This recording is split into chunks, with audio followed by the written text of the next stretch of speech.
இந்த நிலையில் நம்முடைய மூத்த பத்திரிகையாளர் திரு துரை கருணா அவர்களும் நம்மோடு இணைந்திருக்கிறார். ஓபிஎஸ் டிடிவி அஃபிஷியலாக எக்ஸிட் ஆயிட்டாங்க. ஆனாலும் கூட திரு ஆடிட்டர் குருமூர்த்தி இருவரும் கூட நட்பில் இருப்பவர் தான்.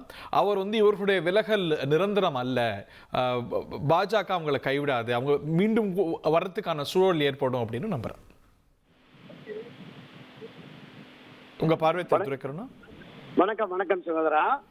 பாரதிய ஜனதா கட்சியை பொறுத்தளவுல இந்த முறை திராவிட முன்னேற்ற கழகத்தை ஆட்சி அதிகாரத்திலிருந்து அகற்ற வேண்டும் என்கிற முனைப்போடு செயல்படுகிறார்கள். அதனாலதான் திரு எடப்பாடி பழனிசாமியை டெல்லிக்கு அழைத்து அதிமுக கூட்டணியோடு நாம் இணைந்து பயணித்தால் மட்டுமே தேர்தல் களத்தில் திமுகவை வீழ்த்த முடியும் அப்படிங்கிற பார்வை அவங்களுக்கு இருந்ததுனாலதான் இந்த உடன்பாட்டை அவங்க ஏற்படுத்தினார்கள்.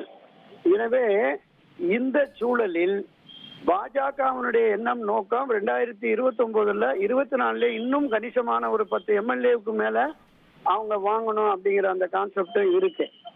ஸோ இதை சாத்தியப்படுத்துவதற்கு இங்கிருந்து வெளியிலே சென்றவர்களும் வர வேண்டும், என்டிஏ அணியிலையும் இருந்தவங்களும் போகணும். அதை தாண்டி அதிமுக இந்த விலைக்கு போய்விட்டவர்கள், விலகி சென்றவர்கள், இவர்களை இணைத்தால்தான் வலிமையான அதிமுகவாக இருக்கும். வெறும் என்டிஏவில் ஓபிஎஸ் டிடிவி பயணிப்பதை விடவும் அண்ணா திராவிட முன்னேற்ற கழகத்தோடு இணைந்தால் அந்த வாக்குகள் தென் மாவட்டங்கள்ல, டெல்டா மாவட்டங்கள்ல இருக்கிற அந்த ஆதரவு வாக்குகளும் பாஜக, என்டிஏ, அதிமுக, எடப்பாடி அணிக்கு வேண்டும் என்றால் இது ஒரு வலிமை மிக்க அண்ணா திராவிட முன்னேற்ற கழகம் வேண்டும் என்கிற பார்வையும் நிச்சயமாக பாஜகவுக்கு இருக்கு. அதனால் தான் இந்த முயற்சிகளை மேற்கொள்கிறார்கள். இந்த முயற்சி வெற்றி அடையாவிட்டால் நிச்சயமாக 2026 தேர்தலில் மீண்டும் திமுக ஆட்சிக்கு வந்துடும்.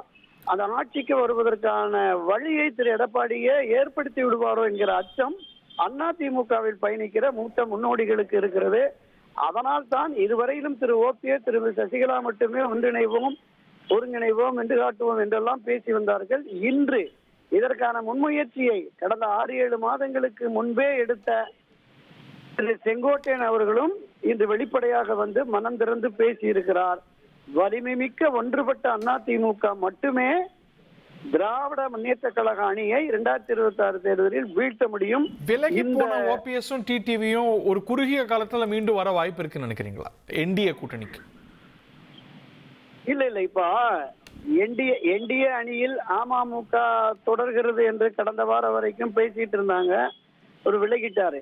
நீங்க நாடாளுமன்ற தேர்தலை விடவும் சட்டமன்ற தேர்தல் முக்கியம், சட்டமன்ற தேர்தலின் வெற்றி முக்கியம், அந்த தேர்தலில் பிரதிநிதித்துவம் பெற வேண்டும் என்கிற எண்ணமும் உணர்வும் திரு டிடிவி தினகரன் அவர்களுக்கு இருக்கிறது.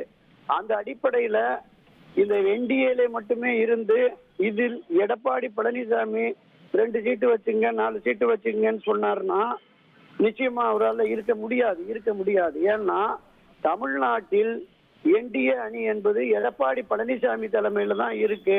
அவர் தான் இடப்பங்கீடு எல்லாமே பண்ணுவாரு அப்படிங்கிற நிலைமை இருக்கிறது. எனவேதான் இந்த சிக்கலில் இருந்து விடுபட வேண்டும் என்றுதான் அவர் விலகி இருக்கிறார். எந்த விதமான பேச்சுவார்த்தை நடத்தி இடஒதுக்கீடுகள் தொடர்பாக என்ன டேர்ம்ஸ்ல வருதோ அதை பொறுத்து தான் சேர்வதும் சேராம இருப்பதும் அப்படின்னு கருதுறீங்க? கிளிக் ஆகும்னு நினைக்கிறேன். நன்றி திரு துரை கருணா. இனி செல்லும் இடமெல்லாம் செய்தி. தந்தை டிவியின் வாட்ஸ்அப் சேனலை ஃபாலோ பண்ணினா செல்லருக்கும் இடமெல்லாம் செய்தி. இதோ QR கோட் இப்பவே ஸ்கேன் பண்ணுங்க, ஃபாலோ பண்ணுங்க.